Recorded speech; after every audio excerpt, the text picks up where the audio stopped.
My name is Alex. I live in Denver, Colorado. I'm 32 years old, and I've spent most of my adult life devoted to one person, Emily. We met back in college. I was studying engineering, and she was in communications. She was that kind of girl who just lit up every room she walked into.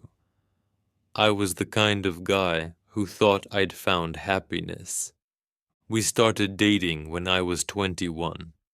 Honestly, my whole life began to revolve around her. I saved money, worked hard to get a good job, landed one as a project engineer for a construction company. Not the flashiest career, but it brought stability. 4 years into our relationship, I proposed. She said yes. We got married at a small countryside house owned by her parents. It was the best day of my life, but that was the beginning of a slow descent into hell. At first, everything was fine. We rented a small apartment, didn't have much, but we were happy. Then I got promoted. Better pay, more security. We bought a house. Nothing fancy, but cozy, with a small garden and a garage, where I'd sometimes tinker with my dad's old Mustang. Life was going according to plan. The red flag started a couple of years into the marriage. Emily changed jobs, started working at a marketing agency. She began staying late, going on business trips, saying she was tired, that she didn't feel like talking. Sex became rare. Conversations got shallow. I figured it was just a phase. Work stress, adult life. I tried to adjust. I brought her breakfast in bed, sent her flowers for no reason, even bought tickets to her favorite band's concert. She smiled, but something in her eyes had changed. I started to feel uneasy. So I looked at her phone. That's when I saw the name. Jason Dash Agency. I knew this guy. He worked with her. I'd seen him at a couple of work parties. Tall, confident, charming. Not like me. At first, I didn't want to jump to conclusions.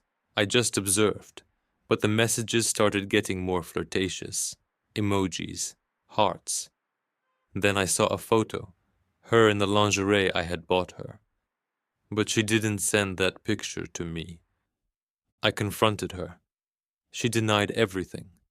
Said I was being paranoid, that Jason was just a friend. I wanted to believe her. I really did.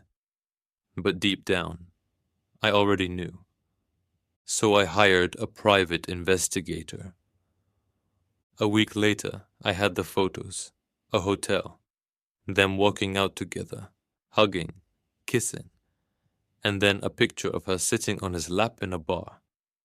That night I didn't sleep. I just stared into nothing, while everything inside me crumbled. I didn't scream. I didn't explode. I just left. First I crashed at a friend's. Then I got my own apartment. I filed for divorce. No drama. No big speech.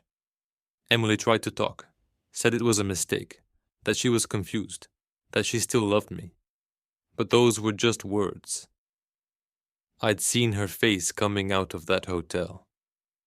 She'd already chosen. She just didn't have the guts to admit it. The divorce was brutal.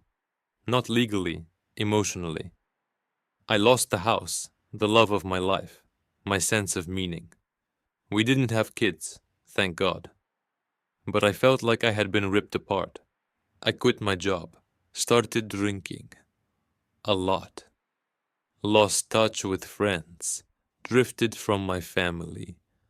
My mom cried when she looked at me. Then came rock bottom. One morning I woke up in a stranger's apartment. My lip was busted, wallet and phone gone. No idea how I got there. That's when I realized, if I didn't stop now, The next stop was the grave. I got help, therapy, rehab friends who hadn't given up on me. I started over, took on small jobs, got back into engineering, moved to a different city, Austin. In the unfamiliar streets, I slowly started to rebuild myself. 3 years have passed. I'm still single. I still don't believe in love the way I used to. But I'm alive. I'm standing. I'm not broken, just scarred. You know the worst part about betrayal? It's not the lies, not the cheating. It's how easily someone can erase you from their life, like you never mattered. I don't hate Emily. I feel nothing for her now. And maybe that's the real victory, that I started feeling something for myself again. If you found these stories interesting, subscribe to the channel and hit the bell to not miss even more exciting stories. Don't forget to check out our other videos. Wishing you all the best and positivity.